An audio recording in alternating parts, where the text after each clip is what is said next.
골로새서 2장 18절 말씀 다 같이 한 목소리로 받들어 읽도록 하겠습니다. 아무도 꾸며낸 겸손과 천사 숭배를 이유로 너희를 정죄하지 못하게 하라. 그가 그 본 것에 의지하여 그 육신의 생각을 따라 헛되이 과장하고. 아멘.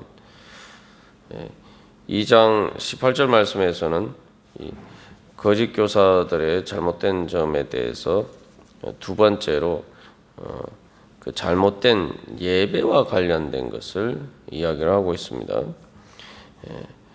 그래서 이 18절에서는 정죄하지 못하게 하라. 그래서 이 16절에서는 비판하지 못하게 하라. 이제 짝을 이루면서 여기서는 그렇게 경고하고 있습니다. 그래서 여기서 이제 정죄하지 못하게 하라 할 때 정죄하다라는 말은 단순히 어떤 비판하고 판단한다는 의미가 아니라 이 원문상의 의미는 이제 심판에서 상을 빼앗다라는 그런 의미를 가지고 있습니다. 그래서 보통 이제 우리가 이제 그 스포츠 경기를 하면은 그 심판의 판정에 따라서 경기를 하고 그 결과에 따라서 이제 잘하면 뭐 또 금메달을 따고 또 이기고 그렇게 하죠. 그렇게 상을 얻는데 여기서 이는 이 정죄하다라는 말의 원래 의미는 바로 그 심판에서 상을 빼앗다라는 의미입니다. 그러면 심판에서 상을 빼앗는 경우가 어떤 경우가 있습니까? 예를 들면은 뭐 우리가 지난번에 동계 올림픽 때도 보면은 이 쇼트트랙 경기에서 잘 이렇게 납득이 되지 않는 그런 실격 판정으로 1등을 했음에도 불구하고 금메달을 따지 못하는 그런 경우가 있었죠. 그런 경우에처럼 이제 이 심판이 판정을 불리하게 해서 때로 또 그렇게 그 잘못된 판정 또 적대적이고 불공정한 판정 때문에 바로 원래 얻어야 될 승리의 기회를 놓치고 실격 처리된 것처럼 바로 그런 경우를 이야기합니다. 그래서 왜 사도 바울이 특별히 이런 표현을 써서 이 정죄하지 말라고 했느냐? 그래서 그런 의미에서 이게 또 이제 정죄하다라는 그런 이제 의미도 가지게 되는데, 그래서 여기서 중요한 것은 그런 잘못된 판정을 통해서 상을 잃어버린다. 이게 중요한 거예요. 그래서 이 골로새 교회 교인들이 거짓 교사들을 자신의 어떤 신앙의 기준에 대한 판정하는 사람으로 인정하고 받아들이게 되면은 그 사람들의 판정에 따르다 보면은 그 사람들의 이 판단에 따르다 보면은 바로 구원의 상을 놓치게 된다라는 거죠. 그래서 이거 단순히 비판하다는 말보다 더 한 걸음 더 나가서 이 거짓 교사들을 따랐을 때에 초래되는 심각한 결과들에 대해서 경고를 하고 있는 것입니다. 그래서 이 골로새 교회 교인들이 기독교 복음에 따라서 신앙생활을 잘 하고 있는데, 그래서 그렇게 그들이 믿음에 굳게 서서 신앙이 성장하고 그렇게 자라갈 때에 당연히 구원의 그러한 상을 얻을 터인데, 바로 중간에 이 거짓 교사들이 끼어들어서 너희들이 그렇게 신앙생활하는 것으로는 구원받지 못한다. 너희들이 잘못됐다. 이렇게 잘못 이제 판정을 한단 말이죠. 그러면은 그래서 그들의 판정에 따르면 구원의 상을 얻을 수 없기 때문에 너희들이 우리의 그러한 신앙의 기준에 따라서 신앙생활을 해야지 너희들이 구원을 얻는다. 이런 식으로 이제 이야기를 한단 말이죠. 그 말을 따르면 결국은 구원의 상을 얻는 게 아니라 구원의 상을 놓치게 된다라는 겁니다. 그래서 여기서 우리가 한번 생각해 봐야 될 것은 여기 뭐 교직 교사들의 경우뿐만 아니라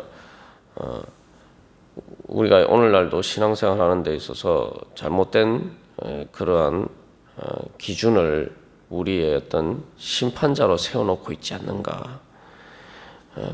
정당한 심판이 아닌데, 정당한 심판자가 아닌데, 정당한 합법적인 그 심판이 아닌데, 그러한 것들을 우리의 어떤 신앙과 삶의 기준으로 잘못 세워놓고 있지 않는가. 그래서 마치 그 기준에 우리가 충족하지 못하면은 뭔가 이렇게 삶에 있어서 승리하지 못할 것처럼 착각하고 그것을 따르고 있지 않는가.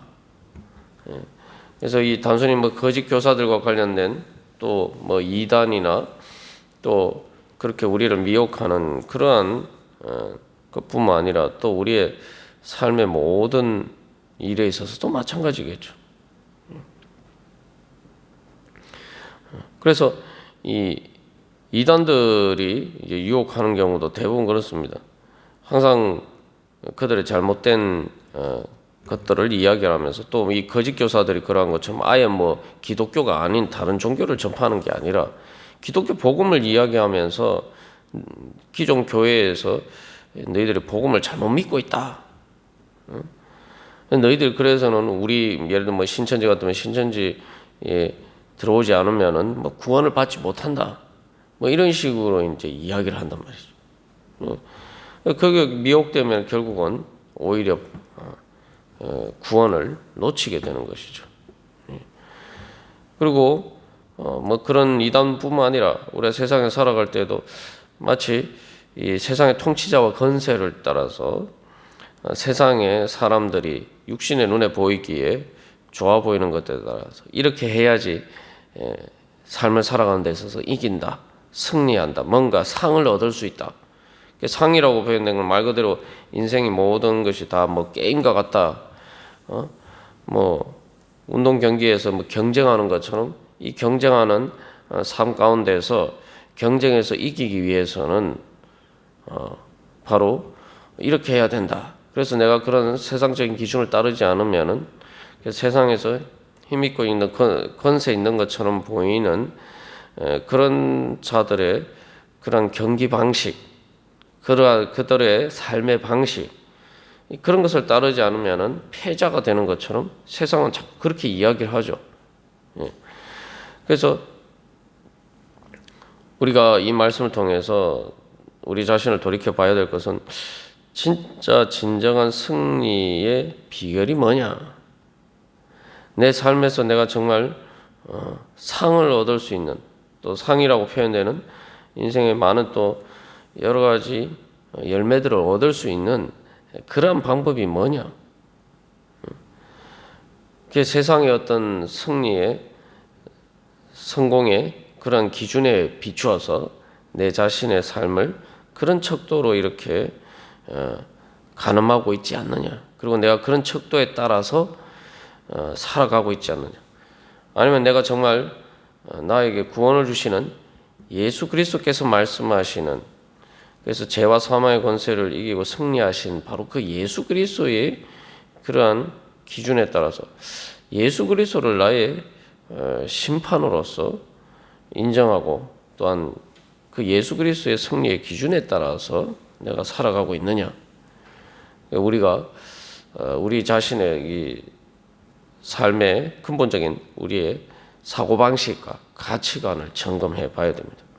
예수를 믿는다고 하면서도 우리가 예수님을 주님으로 인정하지 않고 세상을 그렇게 우리의 모든 심판의 판정의 기준으로 삼고 있지 않는가. 그래서 예수님을 주님으로 인정한다는 건 말 그대로 예수님이 내 심판인 거예요. 그래서 내가 아무리 세상에서 성공하고 승리한 것처럼 보여도 예수님께서 보시기에, 예수님께서 심판하시기에 내가 그렇지 못하면 그 예수님께서 우리에게 우리가 상을 얻을 만하다 이렇게 예수님께 인정을 받지 못하면 내 삶은 실패한 것이고 아무것도 얻을 수 없는 삶이라는 거예요. 그러나 세상에서 인정을 받지 못하고 또한 사람들의 비판을 받고 심지어 이 정죄받는다는 것처럼 사도 바울처럼 세상의 잘못된 판정에 따라서 감옥에 갇히고 또 그런 어떻게 보면은 인생에 상을 얻는 것이 아니라 오히려 벌을 받는 것처럼 보이는 그런 상황에 있다 할지라도 예수님께서 인정하시고 예수님께서 착하고 충성된 종아 네가 잘하였도다. 예수님께서 그렇게 인정해 주시면은 이 진정한 승리자라는 거죠. 지금 이제 다음 주일이 고난 주일입니다만 그래서 이 제자들도 보면은 예수님의 부활을 경험하기 전에는 예수님의 십자가 앞에서 예수님을 버리고 다 도망갈 수밖에 없었던 이유가 바로 그들이 자기들의 삶에 있어서 예수님이 주님이라고 생각하고 믿고 따랐다고 하지만 결국 그들이 겟세마네 동산에서 예수님이 잡히실 때 또 예수님이 십자가를 지실 때에 바로 그들은 예수님을 버리고 도망갈 수밖에 없었단 말이죠. 우리 지난 주일에 예배 부름의 말씀처럼 히브리서 말씀처럼 죽기를 무서워해서 죄의 종로로 탄다라는 것처럼 우리가 그런 자리에 부식부식간에 서지 않는지 우리 자신을 돌이켜 봐야 될 겁니다. 그래서 예수님을 내 주님으로 인정한다. 그래서 계속 지금 골로새서 1장에서도 이야기하고 또 2장에서도 이야기하는 것이 뭡니까? 골로새서 전체의 가장 핵심되는 주제는 복음의 주제가 뭡니까? 예수님이 주님이시다. 말 그대로 예수님이 만물보다 먼저 계시고 모든 만물이 예수님을 통해서 창조가 되었고 모든 만물이 또 예수님을 통해서 존재와 생명을 가지고 또 모든 만물이 예수님을 위해서 창조가 되었다. 그래서 이 종말론적으로 모든 만물이 예수님을 위하여 창조가 되었다라고 할 때 이게 예수님을 향한 방향으로 창조가 되었다는 거예요. 그러니까 창조의 목적이 예수님이라는 거예요. 그래서 우리가 이 골로새서 1장, 2장 골로새서 말씀을 통해서 예수님을 우리의 주님이라고 생각할 때 우리는 예수님이 말 그대로 최후의 심판자라고 믿어야 돼요. 예수님을 주님이라고 믿는 것은 단순히 창조와 또 내 존재와 생명의 근원일 뿐만 아니라 미래의 내 모든 것이 정말 어떻게 내가 행했느냐에 대한 것의 결과를 판정해 주시는 최후의 심판자라고 믿어야 돼요. 우리가 예수를 믿는 믿음의 고백에서 궁극적으로 창조의 목적이라고 할 때에 예수님이 창조의 목적이라고 하는 것은 예수님이 최후의 심판자로서 다시 오신다는 것을 믿는 거죠. 그래서 사도 바울이 그 1장 15절에서 통치자와 권세들은 무력화해서 드러내셔서 구름경거리로 삼고 십자가로 그들을 이기셨다. 그러니까 승리의 기준은 십자가란 말이에요. 그러니까 내가 예수님의 뒤를 따라가는 것이 승리의 기준이란 말이에요. 그래서 최후의 심판자로서 예수님이 심판하실 때에 예수님이 인정해 주시면은 내가 상을 얻는 것이고 예수님의 인정을 못 받으면은 아무리 세상의 통치자와 권세들이나 세상의 인정을 받아도 상을 얻지 못한다는 거예요. 그래서 이 사순절 기간에 다시 한번 우리가 진정 내 삶이 말 그대로 우리가 세상에서 흔히 얘기하면 승리했다. 또 보통 이제 쓰는 표현은 성공이라고 그러는 표현을 쓰죠. 내 삶의 성공의 기준이 뭐냐? 내가 내 인생을 살아가는데 내가 진짜 내 삶이 성공했다라고 판정할 수 있는 기준이 뭐냐? 정말 주님 앞에서 주님께서 주시는 상을 얻을 수 있는 내가 그런 삶을 살았느냐? 세상적으로 보기에 성공했다고 할지 모르지만 사도 바울이 고린도전서에서 이야기한 것처럼 너희들이 마지막에 예수님 앞에 섰을 때 너희들이 인생을 살았는데 그 심판의 불 앞에서 예수님의 판정 앞에서 지푸라기처럼 다 타서 없어질 것을 쌓고 있느냐, 아니면은 그 심판 가운데서 오히려 더 견고하게 드러나는 바로 그러한 하나님의 성전을, 하나님 나라를 세워가고 있느냐. 그래서 어떻게 보면 사도 바울이 골로새서를 기록하면서 감옥에서 그 세상의 통치자와 권세, 로마 제국의 권세에 의해서 감옥에 갇혀 있지만 기뻐하고 또 감사할 수 있었던 것은 바로 그런 가운데서도 자기가 믿음이 흔들리지 않고 굳건하게 서 있을 수 있었던 것은 바로 그것을 바라봤기 때문이죠. 예수님께서 지금 내가 예수님 때문에 고난을 당하고 있기 때문에 예수님께서 인정하시고 예수님께서 모든 세상의 통치자들 권세들을 이기고 승리하신 예수님께서 내 상을 주시려고 나를 기다리고 계신다.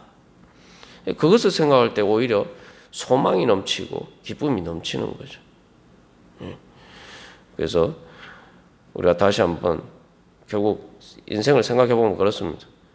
인생이 세상에 성공했다 그러지만 결국 죽음의 이 최후의 심판은 둘째치고 육신의 죽음이라는 심판 앞에서도 우리가 얻을 수 있는 상이 뭐냐?